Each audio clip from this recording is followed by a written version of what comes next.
ನನ್ನ ಅಮ್ಮ ಅಂತ ಕರೀತಿದ್ದ ಹಾಗೆ ನಂಗಿದ್ದಿದ್ ಕೋಪ ಚಿಟ್ಟೆ ತರ ಪಟ್ಟಂತ ಹಾರೋಯ್ತು ಗೊತ್ತಾ.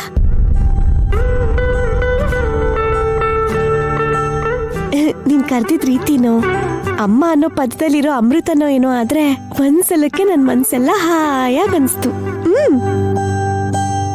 ನಿನ್ನ ಹತ್ರಕ್ಕೆ ಗಾಯತ್ರಿ ಪಾಪು ಬರ್ಲಿಲ್ಲ ನೈನಿ, ನಮ್ಮಮ್ಮನೇ ಬಂದ್ರು. ನನ್ ಸೊಸೆ ಯಾಕೆ ಹೀಗೆ ಮಾಡ್ತಿದ್ದಾಳೆ ಅಂತ ಅವಳು ಮನ್ಸಲ್ಲಿ ಅದೆಷ್ಟು ಗೊಂದಲ ಇದೆಯೋ ಏನೋ, ಅದಕ್ಕೆ ನಿನ್ನ ಹತ್ರಕ್ಕೆ ಬಂದು ಅಮ್ಮ ಅಂತ ಕರೆದ್ಲು. ಪುಟ್ಟಿ, ನಿಂಗ್ ಅಮ್ಮ ಅಂತ ಹೇಳದ್ ಬಿಟ್ಟು ಇನ್ಯಾವ ಮಾತು ಬರೋದಿಲ್ವಾ ಪುಟ್ಟಿ? ಯಾಕೆ ಹಾಗೆ?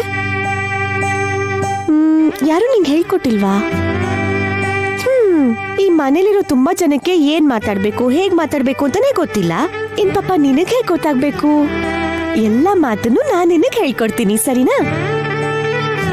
ನೀನ್ ಹೆತ್ತ ತಾಯಿ ನೈನಿ, ಫ್ರೆಂಡ್ಲಿಯಾಗಿ ಪಾಪು ಜೊತೆ ಮಾತಾಡ್ತಿದ್ಯಾ. ನೀನ್ ಯಾಕೆ ಹೀಗೆ ನಡ್ಕೋತಿದ್ಯೋ ನನಗೆ ಸ್ವಲ್ಪ ಅರ್ಥ ಆದ್ರೂ ಚೆನ್ನಾಗಿರೋದೇನೋ. ನಿಂಗೆ ಮಾತಾಡೋದನ್ನ ಹೇಳ್ಕೊಡೋ ವಿಷಯ ಆಗಿರ್ಲಿ, ನಾನ್ ನಿನ್ಗೆ ಥ್ಯಾಂಕ್ಸ್ ಹೇಳ್ಬೇಕು. ಯಾಕೆ ಅಂತ ಕೇಳು. ಕೇಳಲ್ಲ, ಯಾಕಂದ್ರೆ ನಿನ್ಗೆ ಹೇಗ್ ಕೇಳಬೇಕು ಅಂತ ಗೊತ್ತಿಲ್ವಲ್ಲಮ್ಮ. ಯಾಕೆ ಅಂದ್ರೆ ಆ ತಿಲೋತ್ತಮ ಅಮ್ಮೋರು ಅಮ್ಮೋರು ಅಂತ ಕರೆಯೋದಕ್ಕೇನೆ ಬೇಜಾರಾಗ್ತಿದೆ. ಅವ್ರು ನನ್ ಕಡೆ ರಿವಾಲ್ವರ್ನ ಇಟ್ಟು ನನ್ ಪ್ರಾಣ ತೆಗಿಯಕ್ ನೋಡ್ದಾಗ ಮೇಲಿಂದ ನೀನ್ ಅವ್ರ ಮೇಲೆ ಹೂಕುಂಡ ಎಸ್ತು ನೀ ನನ್ಗೆ ಸಹಾಯ ಮಾಡಿದ್ದಕ್ಕೆ ನಿನ್ಗೆ ತುಂಬಾ ದೊಡ್ಡ ಥ್ಯಾಂಕ್ ಯು. ನಿಂಗ್ ಸುಮ್ನೆ ಥ್ಯಾಂಕ್ಸ್ ಹೇಳಿದ್ರೆ ಸಾಕಾಗಲ್ಲ, ಈ ಮುದ್ದು ಕಂದಂಗೆ ಮುತ್ತಿಡ್ಬೇಕು.